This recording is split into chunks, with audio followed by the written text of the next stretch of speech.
Sabe quando você encontra uma coisa pequena e sente que ela tem um segredo dentro? Hoje eu quero te contar uma história assim. Uma história que começa com uma ferradura, mas termina no começo de tudo e antes que você pense. Isso é só conto. Sim, é. Mas tem conto que funciona como chave. Gira dentro da gente e abre uma porta. Respira.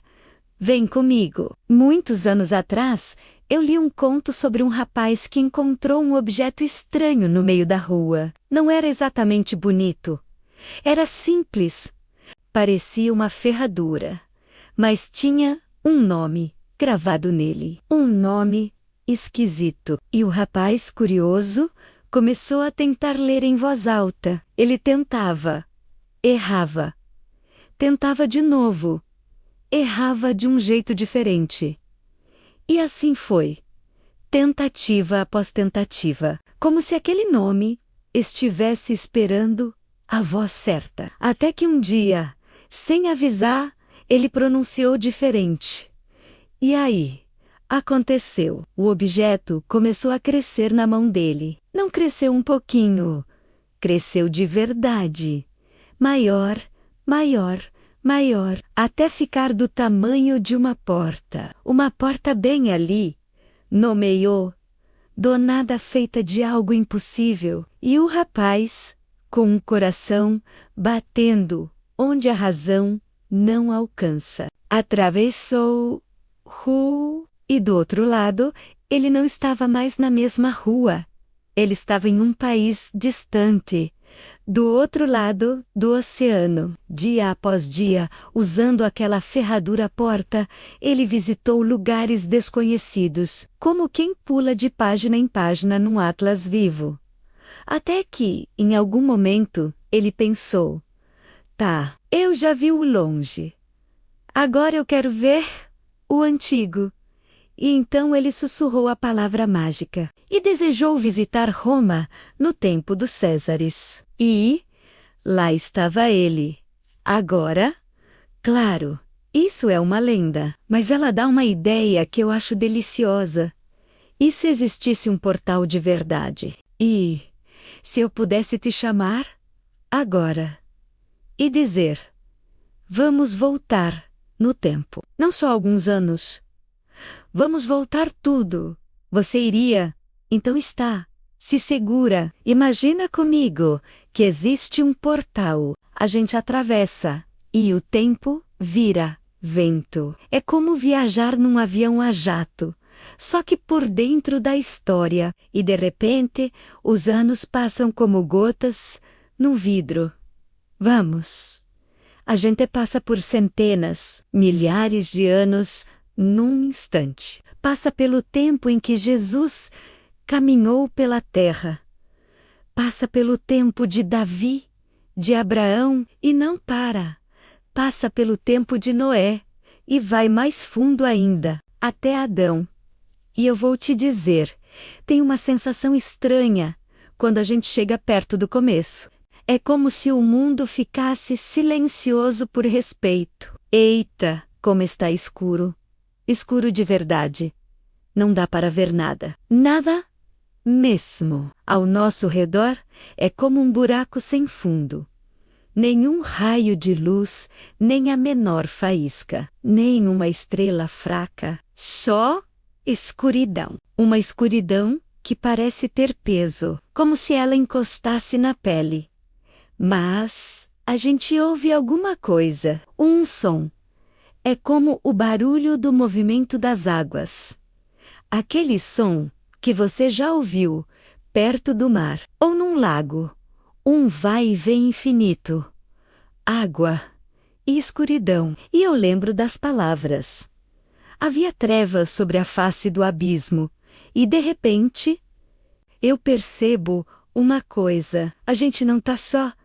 Mas não é alguém comum. Não é uma figura andando no escuro.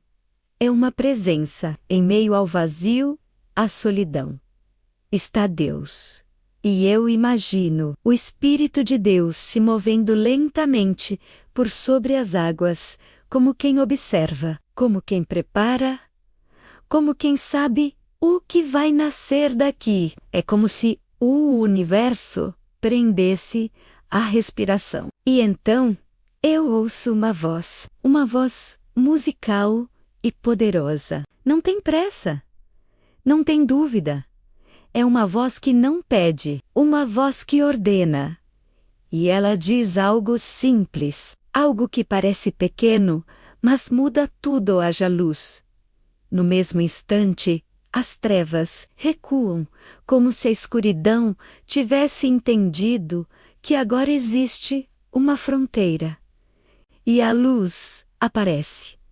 A gente consegue enxergar de novo, embora não muito longe, porque ao redor há uma neblina densa, brilhante. Não tem céu azul ainda, não tem a luz forte do sol. É como uma claridade de nascimento.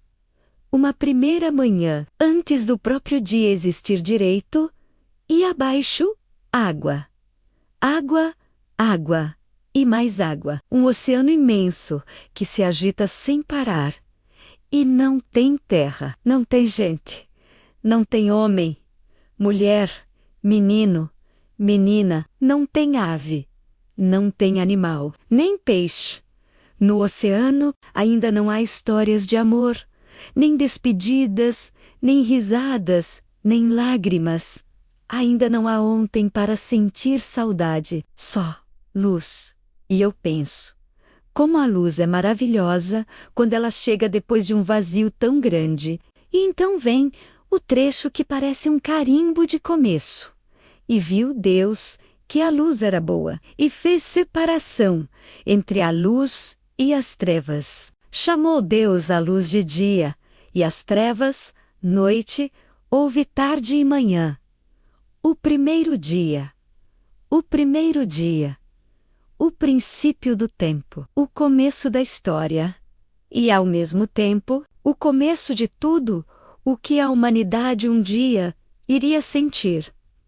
Alegrias tão grandes que viram músicas, tristezas tão profundas que viram oração. Porque foi nesse dia que o Criador se aproximou desse pontinho no espaço e declarou: haja luz. E sabe o que eu acho mais lindo nessa história? É que ela começa no escuro. E não é um escuro do mal, é um escuro de antes.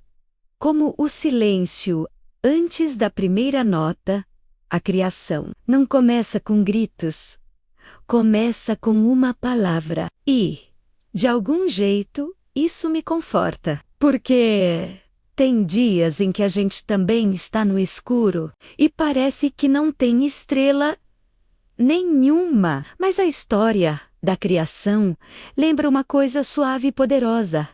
A luz não precisa de permissão, nem medo, ela só precisa do momento certo. E se o começo do mundo foi assim, então talvez o recomeço da gente também possa ser. Se você achou essa história bonita, guarda ela com carinho. Ela não é só sobre como tudo começou, ela é sobre como a beleza entra no vazio. E às vezes, é só isso que a gente precisa lembrar. Até a próxima história!